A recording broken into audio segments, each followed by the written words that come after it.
we have to be honest and say this country has fundamentally went in a wrong direction 40 or so years ago, where it allowed deindustrialization, compounded that with privatization, then austerity in the 2010s, and then Brexit. And those things have compounded inequality in this country to the point where the rebuilding has to be sort of bottom up. You have to rebuild the British state, in my view, to make it work for everybody, everywhere. Right. Well, welcome to the Social Mobility Podcast. Today, my name is Alun. I'm chair of the Commission, and I'm very pleased today to welcome Andy Burnham, Mayor of Greater Manchester, to talk about social mobility in Greater Manchester and how that can teach us some lessons across the country. Welcome, Andy. Thank you, Alan. Thanks for having me on. Right. So, Andy, you became Mayor in 2017, so you're now quite an experienced Mayor. I think prior to that you were famous for a range of things. You'd had a career in politics. I remember you for being an Everton fan and your involvement in supporting the Hillsborough families in particular. And I think the thing that stood out around that was this sense that Westminster, the system, it wasn't responsive to the needs of ordinary families in a particular situation, which was really tragic. And I think every football fan can recognise that. But that's a theme I think that you picked up in your book also with Steve Rotherham, which I think your book called Head North, which came out in 2024.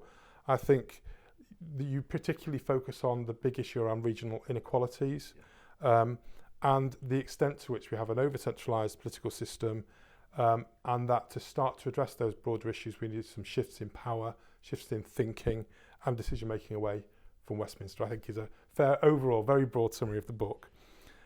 You do outline some of the structural challenges facing northern communities. You critique some of the national policy failures and propose this much more regionally balanced, devolved approach. And I think that's something that the Commission is very interested in. Our approach over the last 2 or 3 years has been to collate the actual evidence on social mobility in this country. And in doing that, I think we've dismissed a few myths, particularly the notion that social mobility is very bad or it's in decline.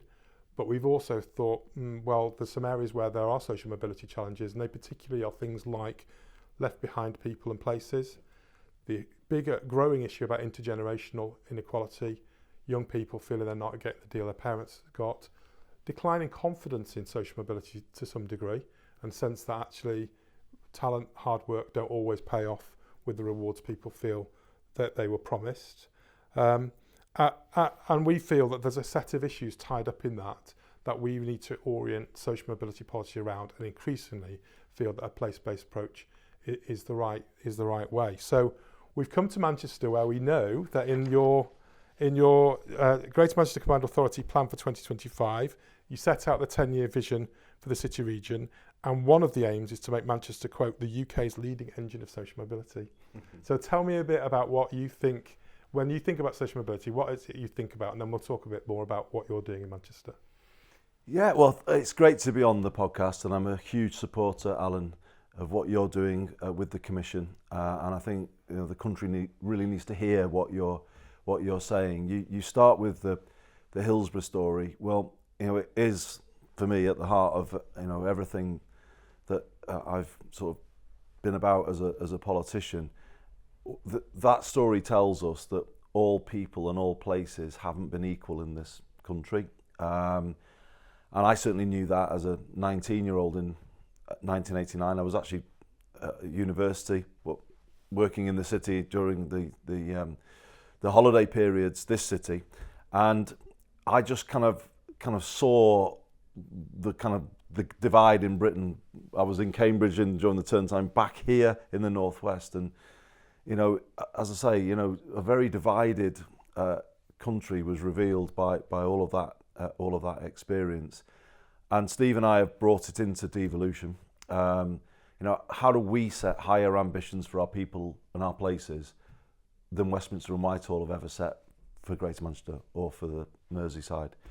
And that's what we're about doing. And increasingly, it's starting, I think, to come through. When you set those high ambitions, you start to change things, and hopefully things are beginning to change in this country. Bear in mind, I was in the government that kind of set the 50% target for young people going to university.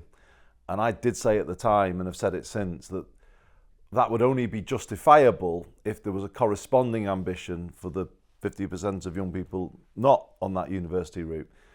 And so what I've done as Mayor of Greater Manchester is bring all of that kind of journey, if you like, personal journey through Hillsborough, then into Westminster, and just kind of seeing how the wiring of the country isn't right for, let's just say, a kid here in the northwest of England, not on the university route. It's not been right in the 80s, it's not right now, because I don't think they get equal airtime or equal priority from politicians. But devolution is changing that. It's rewriting the story of what people here and our places here can be in the rest of this century. So it's why it's quite an exciting moment, I would say, for social mobility in this country. Not that we've achieved everything we want to, but the first signs are there that the kind of reality of people's lives in a city region like this are beginning to change, and young people once again could maybe have higher ambitions than they would have had, let's say, 20, 30, 40 years ago. Absolutely. That certainly accords with the evidence that we've collected. So when we've looked at bringing the actual social mobility evidence together, we can see that if you take the typical kind of bottom to top long range social mobility story, somebody growing up in a very poor family achieving a very high outcome in terms of employment, that is much more likely to happen to you if you live in the outer London boroughs than it is in the northeast or the northwest or the West Midlands or in the seaside towns, for example. It's not to say there aren't lots of multiple inequalities involved in that, but that pattern is really clear. Yeah. And so when we start to look at what sits underneath that, we think we have to shift the debate away from some of the traditional starting points on social mobility, which are very much focused on kind of equality, diversity, outcomes, in terms of education and so on, but really focus on the economy. Yeah. And to think if we want it to mean something to everybody, and that means actually some people don't measure their progress in those ways, they think about their lives differently, and we produced some research on that. We think that the economy is absolutely the starting point. Yeah.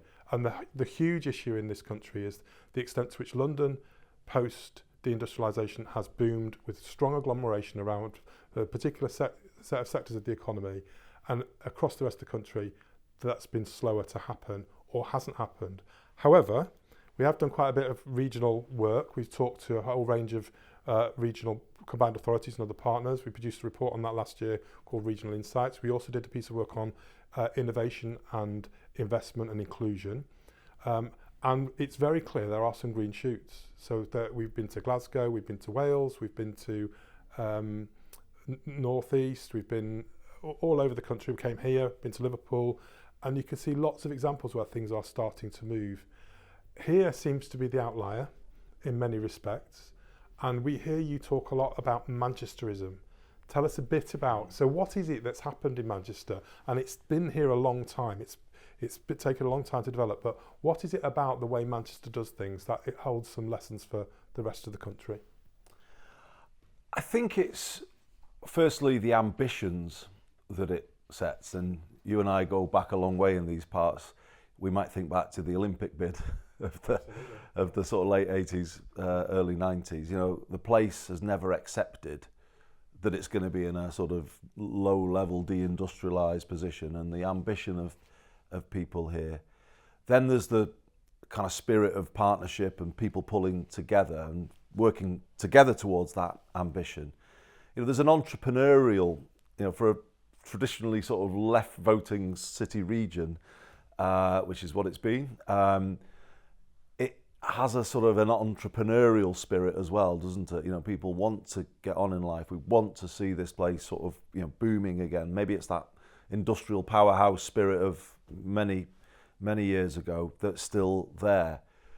But it's then never a place that walks on by on the other side, let's say. You know, there's never an I'm all right, Jack type philosophy that maybe people would associate with other parts of the country. Here, we want to see people doing well, but helping others and pulling people up, and that's the spirit, isn't it? I mean, that is the sort of privilege of doing the job that I do, because you're working with a city region that lives and breathes that type of mentality, and that, I guess, then is Manchesterism, isn't it? You kind of, you know, you have high ambition, but there's really kind of strong collective approach to delivering it. It's why the B is on all of our buses. You know, it's all about the team, isn't it? And people being part of that team. And it is working. Obviously, we are the fastest growing city region in the country right now. And increasingly, when we use that phrase Manchesterism, it's about a different vision of an economy, less extractive, less exploitative of people working here, you know, promoting the notion of good employment, you know, with prospects, people can progress. So, you know, that is the sort of spirit we're saying in that new Greater Manchester strategy. You know, come here if you want to be a real partner in everything that we're about, improving the lives and the life chances of our residents, giving back to our communities. Don't come here if you just want to come in and siphon out whatever you can and go off somewhere else. That's basically, you know, what we're saying. Good growth, I guess, is another way of Manchesterism is good growth. You know, you kind of economic success, social progress, and those two things must always be linked together. One without the other won't work. I think that's a fascinating account of Manchester, and in particular, so if I go back to the 1840s when Manchester was first booming and growing, two characters I think encapsulate what you've just described. Probably the most famous externally is Engels, who wrote the book A Condition of the Working Class in England, which became an extremely famous book worldwide in describing the condition of the poor, in particular in Manchester, particularly the part around the outer edge of the city centre. But he was here at the same time as another guy who actually I think is the greatest Mancunian, Richard Cobden. And Richard Cobden was very much part of the Manchester School, fought the Corn Laws, incorporated the city. And you've got there two almost competing, although they were coexisting in the same town, literally at the same time, before it was a city, views of, well, how do you solve these problems? Which of those would you say now we should be looking to for inspiration? Because Cobden is all about markets, innovation, challenging vested interests, and particularly challenging that what you described as the extractive rent extracting economy, very much about the productive economy, very much about the benefits of that then extending to everybody. And then you've got Engels, who's got a completely different view, which is actually we need to change the whole system, do something completely different. Which would you say was the inspiration we should? I think Cobdenism, if that's the phrase, is Manchesterism, isn't it? And I think, you know, you could see in somebody like Sir Howard Bernstein a sort of, you know, a successor of that tradition, somebody who carried that torch. And I think that has been the city's approach, pragmatic, you know, not anti-business in any way, you know, work with people and actually work with them so that they meet you in the middle and do that give back approach that I was talking about a minute ago. And that's the spirit of the place, and it's something that, you know, I've been so lucky to sort of see at close quarters over the last decade. If I put the call out as mayor, which I have done, for, let's say, T-level placements, you know, I'm quite a believer that these 45-day work placements are something of a game changer. They are life changing. We've had them in this organisation, the GMCA, and those kids get the time to lose the imposter syndrome with a 45-day placement. At an age when they can lose it without, you know, it's a great time to walk in and suddenly realise what you're capable of doing. Yeah, well, they walk in, you know, and probably many of them think, well, I'm not sure I can be in a place like this. I keep using a phrase about where Manchester is currently up to, about kids being able to see the skyscrapers, but not a path for themselves to those places. I think that is accurate, I think, in terms of where we're at. But increasingly, if we can find vehicles of social mobility, like those work placements, you know, long enough to let people feel they belong, and more than that, to open up and contribute. Well, we've seen that happen with people we've had here.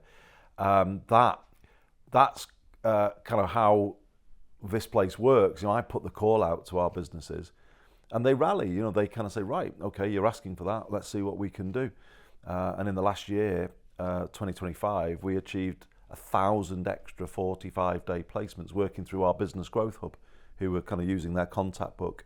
And that's the magic of Manchester, Greater Manchester. You know, that's how people are. They want to be part of the bigger mission, the bigger journey of the city region. And, you know, our private sector plays a full and engaged part in that. And if people are wanting to see, well, how can we replicate? That's a big part of it. Absolutely. So we'll come back to some of that later if we may, because I want to talk about apprenticeships as well. But before we do that, I just want to pick up on the theme around innovation. And you talked about the kind of enterprising nature of the city region. And one of the pieces of work that we published last year was the think piece by a guy called Philip Aghion, who also happened to this year win the Nobel Prize for Economics for his work on innovation and social mobility. And the two are not often discussed in the world of social mobility. So we're very much, a lot of focus of social mobility is on the kind of distribution of opportunity, whereas this is about, yes, but how do you create it? Who's creating those higher paid jobs? How are we creating new businesses? And what Aghion's research shows is actually in an innovative economy, which takes the right policy framework, it's an inherently socially mobile one, because incumbent elites get challenged by rising businesses, by new arrivals. Really cool. They create new jobs. Those create opportunities for people with new skills to come through. And actually, there's a natural part of the process that when the economy is working well, that's what happens. The converse, though, is that when the economy is less competitive, and I think there's a wider view that perhaps our economy in this country isn't as competitive as we'd like. Business competitiveness is not as good as we'd like. We don't see the support for small businesses. We don't see the support for enterprise. We don't see the investment outside of London, etc., etc. That actually what happens then is incumbent elites become entrenched. And when they become entrenched, they entrench the entry into occupations through regulation, through the education system, through a whole range of other things where actually that social mobility becomes clogged up and much more difficult. So we found Aghion's work really interesting for those reasons, because it helps to bring together the idea that actually the economy and social mobility are not two separate things. You've not got the economy over there and then you've got the implications of it which you have to manage. It's actually something you can do together. I think the history of Manchester shows exactly why that was the case. You know, the whole history is not just about the entrepreneurs, but it's also about the mechanics institutes, the culture around science, having applied scientists in cotton and engineering who could take innovations and apply them and knew how to do that. The university developing theoretical knowledge alongside that, particularly around chemistry and all the new and so on. So we know that innovation is really important to Manchester. We know you're doing a lot of work around it. Tell us a bit about what you are doing and where you see still some of the obstacles as being. I love the fact that you're drawing on that thinking because I think it's absolutely right, and it predates me, to be honest. I mentioned Sir Howard before, Sir Richard Lees and others were quite intentional about this. If you go back to the mid to late 90s, which most people would say was the start of Manchester's real turnaround into the modern economy it is today, there was a clear-eyed understanding that we had to become once again an innovation-led, research-driven economy, and that they went at that approach. With some of the investment along the Oxford Road corridor, the relationship we have with our universities. They've been locked in with us on this devolution journey. All of the universities of Greater Manchester. For precisely this reason. And you're right, the disruption that comes from innovation is very true to this place, by the way, isn't it?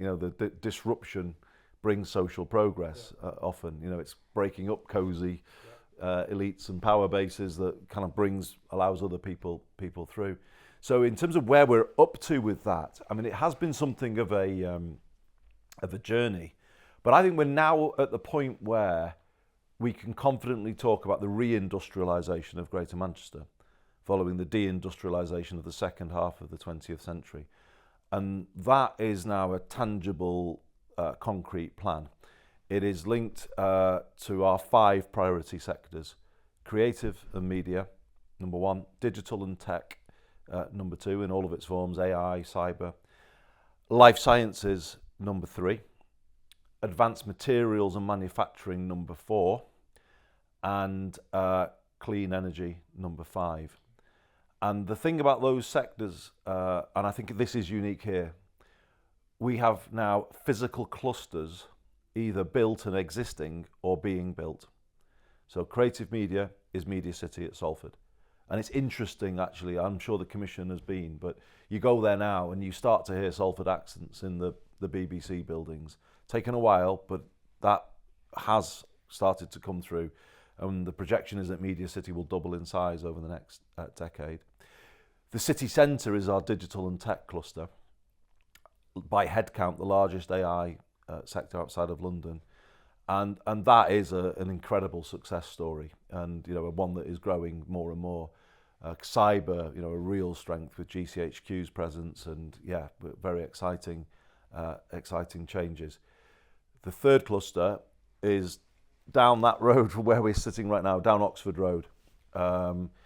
Infrastructure has gone in that the City Council has helped build. City Labs, so the life sciences industry linked to the largest hospital trust in Europe, Manchester Foundation Trust. This is I would say the sector that has the most vibrancy actually at the moment. Digital and tech possibly, but certainly life sciences is really coming through, and we're soon to see the UK Biobank take possession of its new headquarters on Manchester Science Park, and that will cluster in a whole load more startups and interesting businesses. So there you have 3 existing clusters, and 2 more are now being built. Atom Valley, which you know well, with obviously your knowledge of the northeast of Greater Manchester, which will be a hub for advanced materials and manufacturing. The Sustainable Materials and Manufacturing Centre, a research facility, is currently being built on site in Atom Valley. And so that is really exciting, and that's a partnership with the University of Manchester.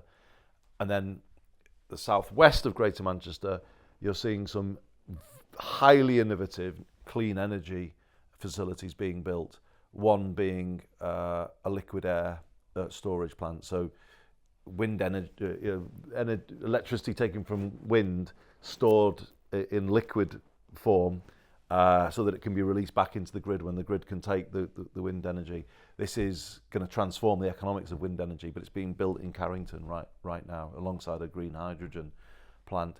So that is coherent. It's an industrial plan for Greater Manchester. The spatial nature of it means that young people in those places will be able to have paths into those clusters. And of course, there'll be businesses scattered across the whole city region that will link to those cluster sites. 20,000 jobs are expected at Atom Valley in time, which you would know that would be transformative for Rochdale, Oldham, and parts of Bury. So that is the plan. And obviously what I want is to create, yes, graduate routes into those clusters, but I'm passionate about giving equal priority to technical routes, T-levels, BTECs, apprenticeships, degree apprenticeships. I'm massive on that, and that for me is when Greater Manchester will have come full circle from the deindustrialisation of the 20th century. We'll have come back then, middle of this century, hopefully with big infrastructure to support all of this with the railways and sorted out finally. That's the plan. So I'm really clear now as I sit here today that we have a plan for the reindustrialisation of Greater Manchester, but a social mobility plan underneath it to make sure all of our residents can benefit.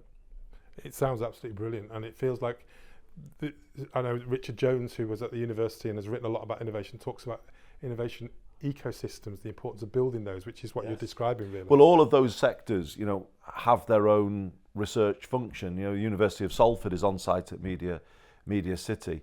University of Manchester, the old UMIST buildings that we all know close to Piccadilly, have become a new district called Sister. So that'll be at the heart of the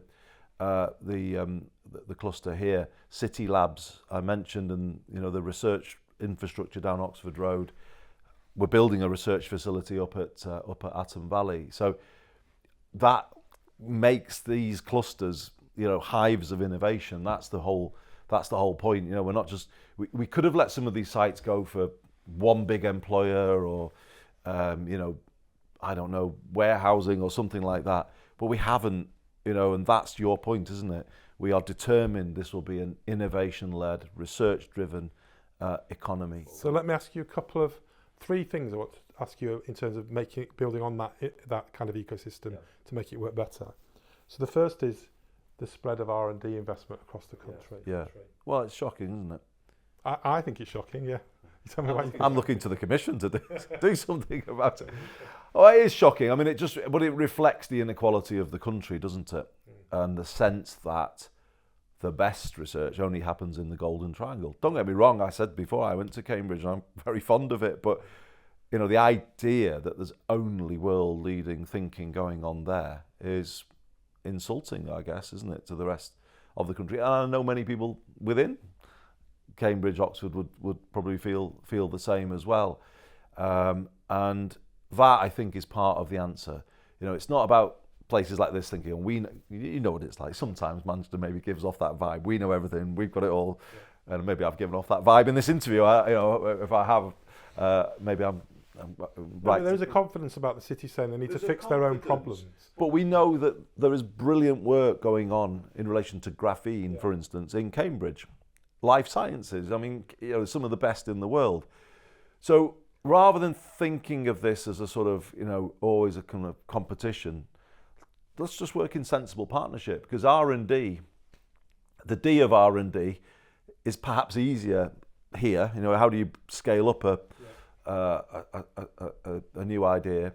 It might be easier to do that here with the cost of land, etc., than it might be able to do in Cambridge. So where planning constraints are much greater. So that's where I think we go with this, you know, and as a city region, we're making our partnerships quite careful judgments with other cities around the world where we see, you know, great overlap between what we're doing and what they're doing. For instance, I'll give you, you know, an example of Austin, Texas is a very similar city to Manchester in many ways. There is the music element, but there's so much more than that, and we've really worked at that relationship, and the Mayor of Austin is coming here later this year. But as part of that, the University of Manchester have signed an agreement with the University of Texas, and that's a really beneficial relationship for us. Or you could look at Osaka in Japan, who were last year, World Expo at City. It may not be known to everybody that they are known as the Manchester of the East, because back in the 1840s, when you mentioned, you know, the power of this place, some Japanese students came to Platt Brothers in Oldham. I think I've heard the story. Is this to do with Toyota? Yeah, it's incredible, absolutely incredible story. But they came all the way. Imagine how did they get here? You know, that 1840, and they came and they took drawings of the mills and the machinery inside and the processes, and they took it back to Japan, and Osaka became the. So that's a great partner to have. It's an incredible partner to have, and you know, imagine this. Imagine being sitting in the British Embassy in Tokyo, which I was last year as part of a visit, and the global chief executive of Toyota was in this big meeting, lots of dignitaries there, and starts his contribution by saying, of course, at Toyota, you know, we're proud that the very first motor we ever built came from Oldham. And I don't think we don't celebrate that stuff, but those things have always been there. Those innovation partnerships. To long diversion, to answer your point, you know, innovation needs to come from clever partnership, both here within the UK, where there's natural synergy, but also with those other cities around the world. And Manchester is networking itself in all of those ways. Let me ask you a couple of quick questions on that. I want to move on to the flip side, which is how is this lifting everybody in the city region, and what we need to do differently. But just so, in our think piece on innovation, one of the points that the authors make is that to help make this happen, you've got to get the right kind of competition policy, the right kind of environment. They point out if it's an over-competitive environment, that can crush innovation, but if it's too closed, that stops it. And one of the concerns across the country in terms of innovation and spin-outs and the role of universities is how few of our spin-outs grow into big firms. So there's a report came out last year called Selling the Family Silver, where too often they get sold off, bought off, and actually what happens is competitors buy them to stop the innovation happening. So one solution to this is for competition policy to stop focusing on prices for the consumer and to take into account the impact of mergers and acquisitions on innovation. That would be quite a radical step. Do we think national government are thinking sufficiently radically about the framework they need to help support this kind of innovation to happen across the country, because the infrastructure's there, but there's a lot more, it seems to me, needs to happen to make sure it fulfills its potential. Well, I think, again, that's a fantastic insight that the Commission have, and I would hope the government would give really careful consideration to what you're saying, because the history in Britain is not good on this point, is it? We have come forward with often world-leading innovation, and I mentioned one obviously centuries ago, but it's still happening now. But we're not good at capturing the prosperity that falls from that innovation. And scaling up so that you and then scaling up. I mean, we have examples. We have a business growth hub here that works like that, though. It kind of, it gets its arms around organisations and builds them from startups, and then we keep that relationship with them. But I think in some ways we're doing that because the risks of losing organisations is too apparent. So no, I would absolutely agree with what you're saying. I think we do need to become more intentional about keeping some of our most innovative entities here in the UK. Right. So quite a lot of work to do on the macro environment as well as the local one. But let me shift then to the other side of the coin. So, this question is going to be about what do we need to do to get a better ladder of opportunity for those who tend to repeatedly come bottom. So if I look at where we are currently, we can, so absolutely the T-level route, the apprenticeship route, you can see the benefits that brings. Breaking away from what is, in this country is a very strong kind of credentialist culture, i.e. it's about where you got your qualification from, not so much what you know. And innovation needs it to be about what you know. Yes. It doesn't really matter where you learned it, it's about how you apply it, who you are, absolutely. And what you can do in the future, not what you've done in the past always. Yeah. So there's a whole set of issues there about how we might think about education, about employers' recruitment, and all kinds of interesting things. But when we look about around the issue around social mobility and disadvantage, one of our criticisms is that the way people set this debate up is too vulgar and crude, and we don't actually get to what I call the truly disadvantaged. So, for example, people will talk in terms of class, for example. I work in an FE college. Lots of our students will go into really skilled working class jobs. They will have really good incomes. The jobs increasingly require quite a high degree of brain work. There's not a disadvantage in doing those great jobs, but there are some really truly disadvantaged students who are way away from really high paid employment, and their skill levels are low and so forth. So when I look around at some of the things that are happening currently, I can see more free school meals, breakfast clubs, a focus on inclusion in terms of inspection and education, the 2-child cap and so on. And they're all absolutely fine. I can see moral arguments why people would support those. But none of the evidence on social mobility says that those things will improve the outcomes for those families. So if I give you one example, there's a project in America called Babies First Years. They've given 1,000 families over the last 4 years increased cash transfers to about $300 a month with no conditions attached, and then measured the impact on their 0 to 4-year-olds. This is one example of a properly researched random control trial. Most of ours, we don't do the evaluation properly. But there's no perceptible impact on any of the key measures around language, executive function, social emotional problems, high frequency brain activity, or the secondary ones about spatial perception, pre-literacy, or developmental diagnosis. So the things we look for in those children around developing their skills, the cash transfers don't make a difference. They do make life easier for those families, but our challenge, if we're going to focus on an innovative economy, is if we don't help those families develop their potential, their human skills, and their ability to contribute and participate in the economy, they will always be dependent on some kind of redistributed welfare, as opposed to giving them the opportunity to really be part of the process you've described. So I look around and I think, so do we really have a strategy around this? I look at adult literacy and numeracy rates. I think around 25% of adults are technically innumerate, and 16 to 18%, that's 6 million adults, are effectively illiterate in terms of the levels of reading they need to participate in the economy. Early years outcomes are not improving, some ways declining. Educational attainment, some areas, and this is a really interesting one, if you compare the bottom 10 local authority areas around 20 years ago compared to now, You can't quite do the comparison because you don't measure quite the same things. But the interesting, if you take into account a little bit of rough around the edges, if you look 20 years ago, you'd have a range of areas, including some parts of London. If you look now, it's a range of areas excluding London, but they're all the post-industrial or seaside towns. It's Oldham, Blackpool, Rochdale, Hartlepool, Blaenau Gwent, places, industrial parts of Wales. And they've been there repeatedly for a long time. It feels like we've done loads of things, but we're not really making great headway. We look at NEET, we look at inactivity, all of those issues. Is the answer to this a much more radical devolution that says actually local solutions will actually make a bigger headway, because national policy isn't? Yes, definitely. As I said before, Westminster and Whitehall have never had ambitions for those places that you reeled off. It allowed them just to become deindustrialised and never had a sort of replacement vision.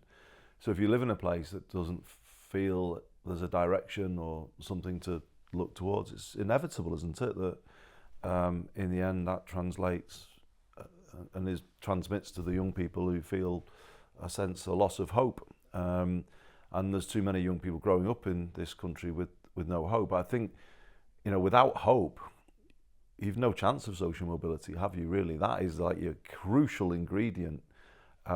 We've measured this through a survey called Be Well in Greater Manchester. We ask young people, do you have hope for the future? And in some ways the good news is, 4/5 say they do, but in some communities there's a concentration where, a third or even more are saying they don't. And that's a massive change in this country from the 70s, even the 80s, when things were not great, but there was still more sense of hope around. So you kind of have to change the reality in those places. And already devolution, in its first true decade of bottom-up devolution in England, has shown that this is the game changer.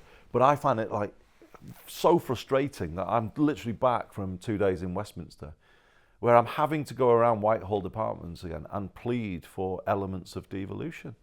And it's, this is what's wrong, I think. Do we want growth in this country or do we not? Do we want growth of people and places that have been neglected or do we not? And if we do, they have to really let go and allow us to build something completely different. And just to kind of pick up your point about people's parents and living circumstances, I mean, I always come back to my own experience when I left university, and I just relate this because I don't think it's changed in the sort of 30 plus years now since it happened. You said that the institution was still too kind of bothered about the institution people went to, but I think I may have mentioned it once or twice. I went to Cambridge University, but my mum and dad didn't go to university, and they said to me, "Go there because that will open so many doors for you in life."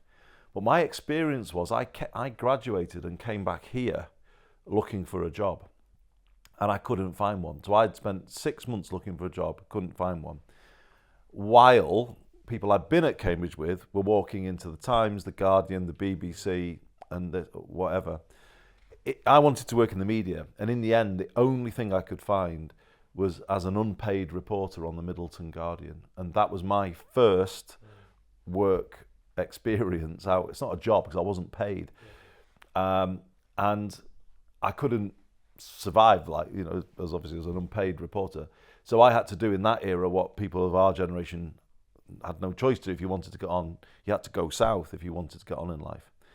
And the thing that I come back to is that why it wasn't the institution that meant I was an unpaid reporter on the Middleton Guardian and people I'd been at university with were at the BBC and the Times. It was parental connection. There's no other. Actually, a place, community, and all those factors. It's that and that is still definitely, I think, one of the biggest drivers of social mobility, and there's a self-perpetuating thing about it, isn't it? If your parents are in the club or in the mix, you will then be able to kind of put the ladder down for your son or daughter. Well, there's something in this thing about why London's different, and there's a range of factors, including immigration and all kinds of other issues. But we did a piece of work which we published about 4 months ago on perceptions of social mobility, and it was to get it to exactly this point.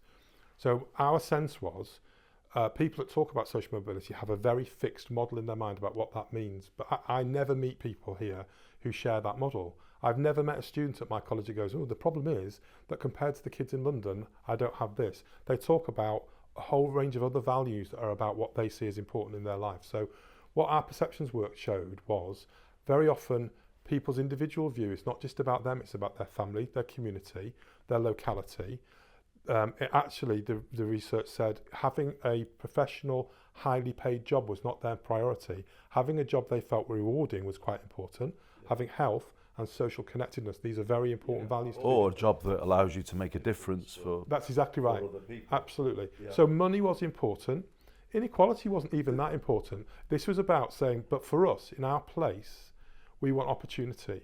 And you could see that really strongly. So again, that for us reinforces the view that, well, too often your point about the kind of Westminster view is, there's a view about they don't really understand communities outside.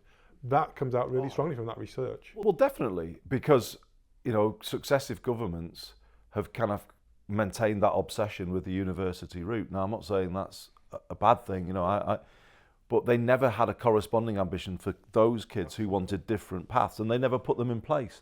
But here's the thing that we're doing through devolution, and this is something that I'm really, you know, in many ways most proud of. I, because of my own personal experience, want to create a situation where those first rung work opportunities are open application. So those T-level placements I was talking about before, I think they should be open application to anybody, anywhere in this city region. You know, we've got placements from IBM, Bank of New York. We're working on, you name it. Yeah. Christie Hospital, the B Network, our public transport system. That it shouldn't be the case that your ambition or aspiration is defined by what's right in your community. In my view, what we should have is an open application system like UCAS nationally for those placements. I have a workshop. One thing I do is I encourage young people to work shadow me for a day. Come and be with me in these rooms and watch what I do. And again, I allow people to apply for it via our website. See, I think you've got to systematise that level first rung opportunity, so it's open application and available to everybody. And I think that can be done through devolved entities like this, because we've got the connection with the employers.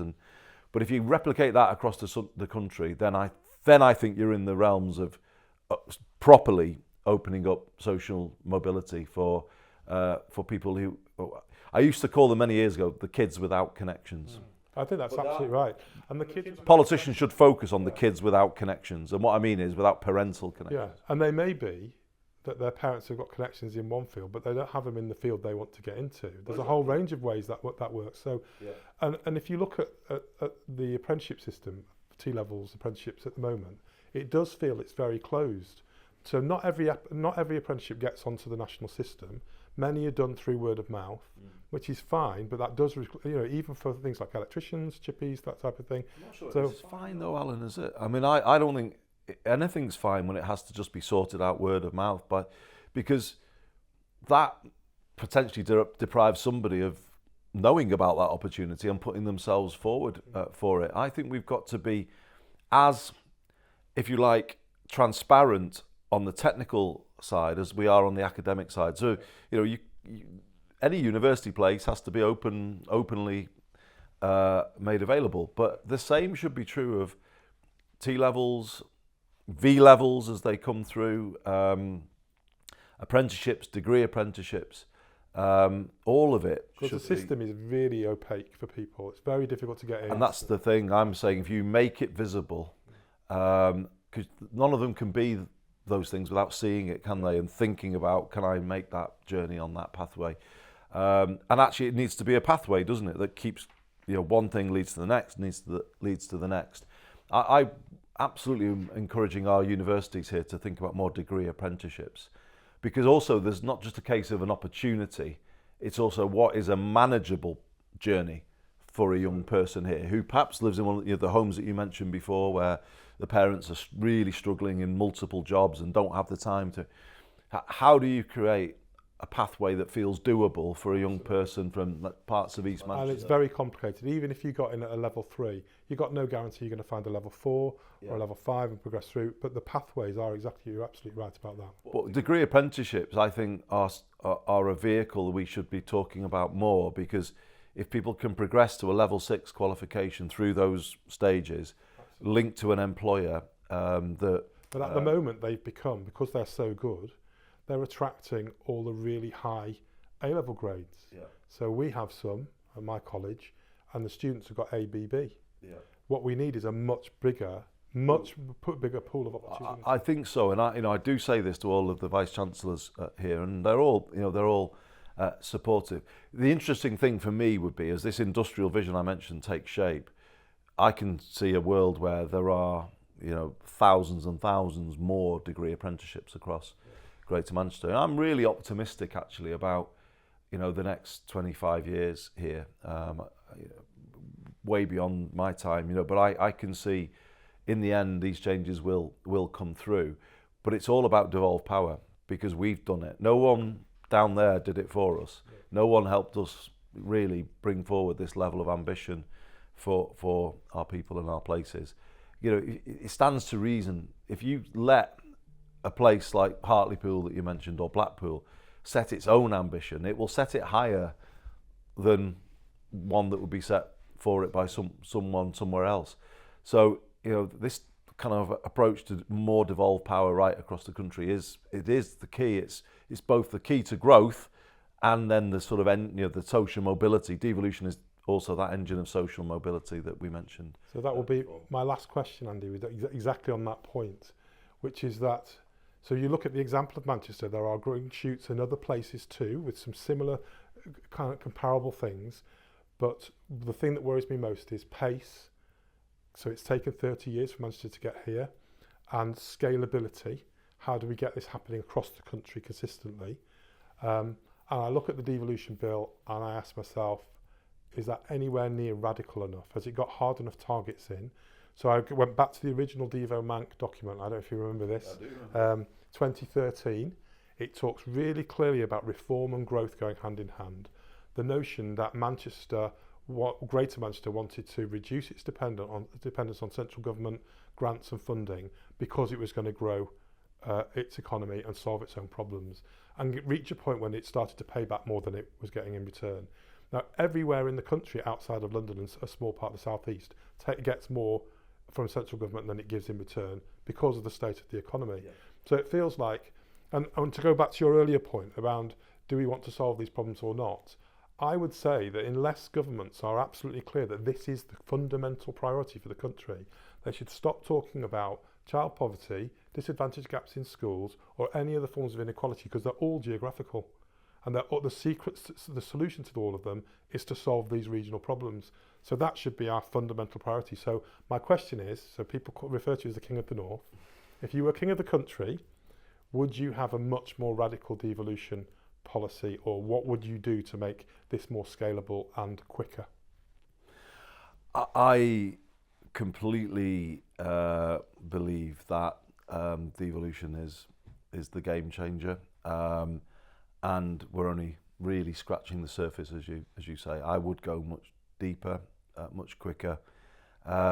It's as if they don't trust. Oh, we have to still manage you, and well, they didn't grow these places. The Whitehall system didn't bring the growth, and it was a vision for the economy that was based on London and the South East, and raise all the money there, and then pay for all the social provision everywhere. I mean, that basically was the model, wasn't it, for a large part of the last 40 or 50 years. Well, they're just not on. We're not having that. And whether they give it now or in the future, we're going to have this devolution come what may, because we're on a journey now where we're succeeding, and I want the same for everywhere else, across the North, the Midlands, everywhere. And the great thing is beginning to come through. I mentioned that Manchester-Cambridge thing. Just imagine a world where, regardless of going on bended knee down there, we all just start working with each other, doing our own borrowing, doing our own partnerships. What a great sort of feeling that would be, and also linking more to Dublin and to Belfast and to Glasgow, and just getting a kind of UK that is just more functional, with more power right out there in all of the parts of it.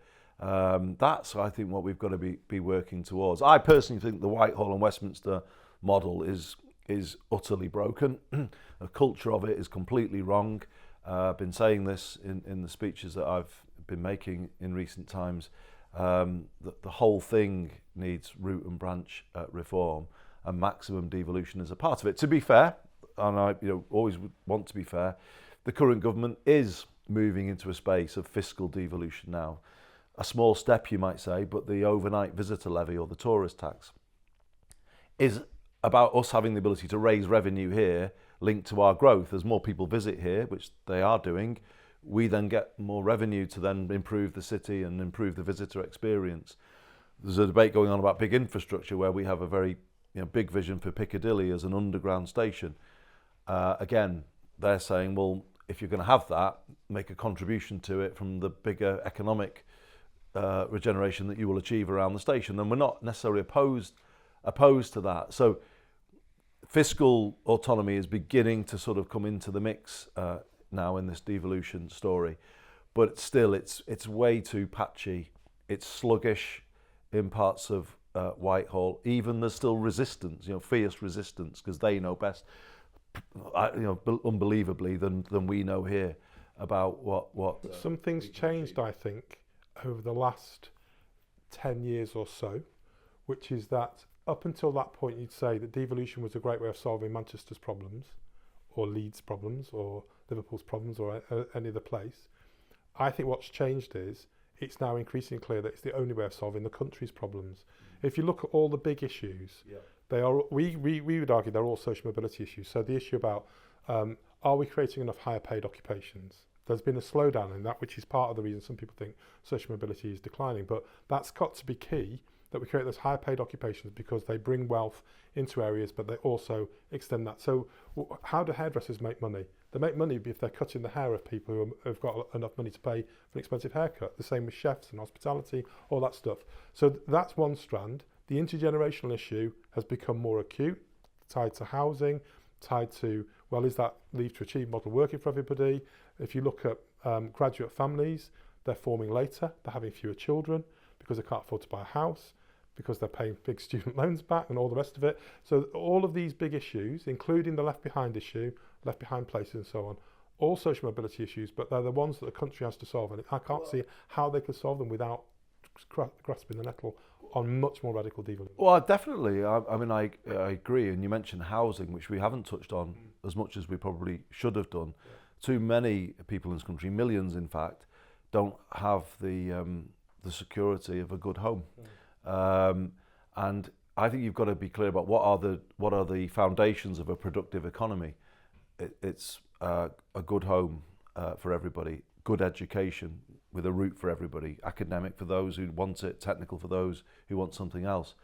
It's an integrated public transport system that people can afford to use. It's water bills and energy bills that they can afford to pay. And all of these fundamentals were broken up in the 1980s and 90s and sold off. And actually that represented a massive transfer of power away from working class families, where the basics became almost like luxuries, or it's a luxury almost now if you have a secure home, or you can afford to pay all your utility bills. That's what's gone wrong, and that, I think, has become our productivity problem.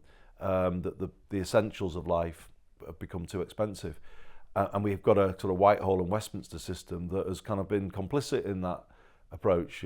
I've said this. They're too close to the vested interests and almost working for the vested interests, if you like. You look at the House of Lords. I mean, how have we still got a kind of half of our national parliament is tied up in people who are unelected, with vested interests in all sorts of industries, sort of perpetuating their own sort of position, when what we need is quite radical reform of some of those industries to make them work for the average person, so that they can afford to pay for the basic services.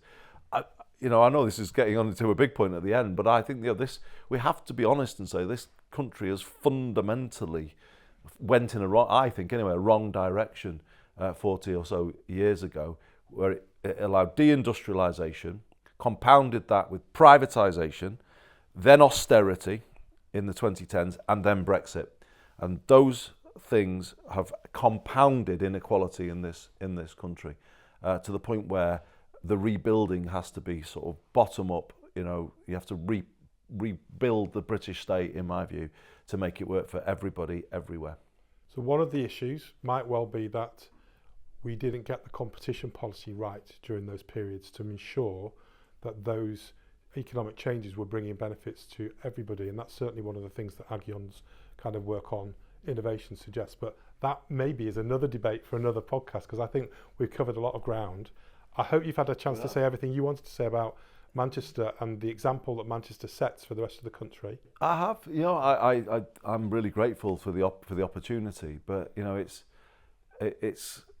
just good to be able to explain what is actually happening here, and I hope people have got a sense of actually my own journey through life in the Northwest, and then where I've been nationally, and then coming back. It's all bound up together. But you mentioned green shoots before. I think they're becoming a bit more than that here, and I'm determined to, build out what we're doing here into, all the other places around us, and and make this the sort of movement that the country needs.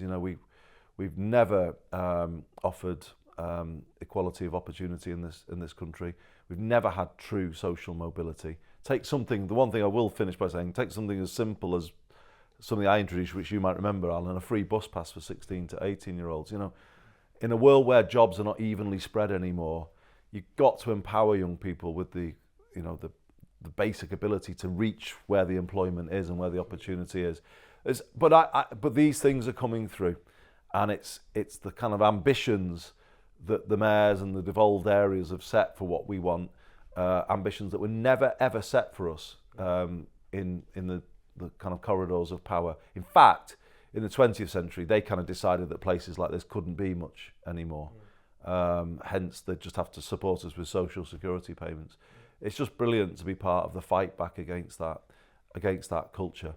And I really respect the Commission for kind of all of the thinking that you're doing on these things. We completely agree with everything that the Commission is saying, and I think increasingly the ability of those who want to resist this is weakening all of the time. Right, thank you very much, Andy. I certainly remember coming here in the early 1990s.